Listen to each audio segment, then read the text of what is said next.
Now, when you spend this, you're getting taxed 40% on your money. But when you spend this, you're getting taxed 0%. And why is that? Well, your parents probably taught you that debt was bad, but most ultra wealthy people know that debt is just tax-free income. Most people are overpaying on their taxes. Most entrepreneurs are for sure. Playing the game on hard mode. You got to learn buy, borrow, die. So what exactly is buy, borrow, die? Okay, this is a strategy that ultra wealthy people use to essentially not pay any taxes. It's a legal loophole. And essentially what it does is it allows you to not pay taxes on the money that you're using in your daily life, and then not pay taxes on your assets when you die, so your kids can inherit your wealth tax-free and basically just continue the generational wealth, crushing the underclass. Kind of joking. I mean, look, if you think about the way that, for instance, big CEOs like Elon Musk get compensated, they get compensated mostly in the stock of their company, and there's a reason for this. They utilize that stock and they leverage it to stay rich forever. By never selling. So you can utilize this as well, even in your life if you're not an ultra wealthy person, to leverage this strategy. It's not illegal. It's not something you need to do offshore. You can start it ASAP. So stay to the end of this video. I'm going to teach you how to set it up. It's pretty simple, and it's just something you need to learn the basic steps for. Let's talk about this. At a high level, basically it's very simple. You buy assets that go up. You don't sell the assets, you borrow against those assets, and when you die, the tax bill vanishes. That's pretty much it. The reason most people never learn this is because the financial industry, it kind of hides it. Behind jargon, academic theory. They want you trading because that generates fees. They want you to sell stuff so that you get taxed. But buy, borrow, die is not some like flashy thing. It's kind of boring. It's kind of what happens when you stop trying to win really fast. You start designing a system instead. The best way I can break it down is, one, just starting with the whole buy concept. You have to look at the three problems that happen when you buy an asset then sell it. One, you're going to trigger a tax bill. Two, you have to kind of guess the timing of when you should sell, which we're always bad at. And three, you're going to kick yourself because you never really sell at the right time. When you buy things like index funds or ETFs or real estate, you don't buy those just to sell them. You buy them as engines, right? Engines of revenue. And they're supposed to keep running forever. So this is why a broad market ETF, which is an exchange traded fund, removes the need for you to have to predict when something should be sold because it just tracks the market. Most people think that the way to get cash is to sell your assets. But rich people, they never sell the goose. They just sell the eggs. This is the magic trick, okay? When wealthy people need liquidity to buy a car or a house or fund a lifestyle, they don't sell their stocks. They borrow against them. Okay, it's called S-block, so securities-backed line of credit. So if you have $1 million in an index fund, a bank will happily give you like $400,000 to $600,000 in cash, and usually at a very low interest rate. And this is the really cool part to me. According to the tax code, loans are not taxable income because they have to be paid back. So that means that the $500,000, that the cash that hits your bank account, that's tax-free. There's no income tax on that, no capital gains tax.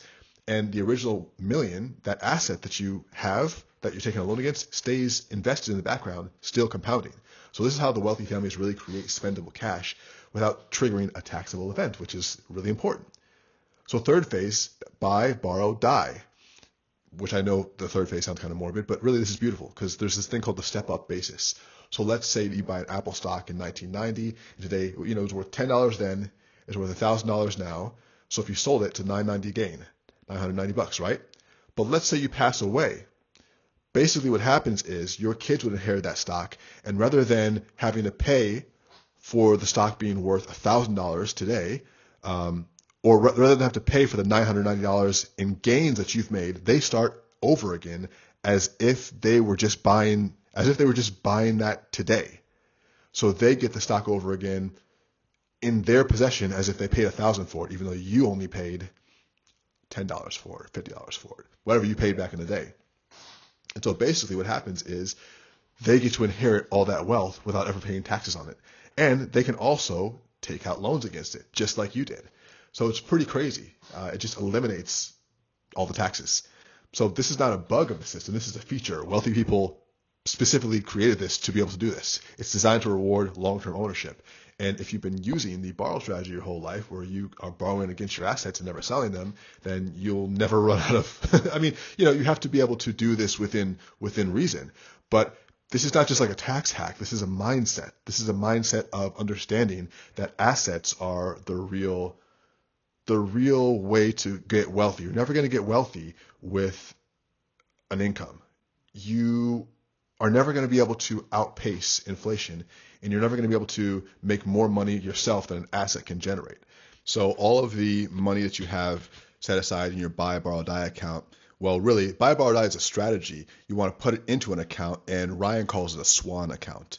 And so this is basically sleep well at night. That's what it stands for. And this is just a regular brokerage account. It's a brokerage account under an LLC. But you can use, I mean, we use Fidelity in Wealth Plan, which is his club.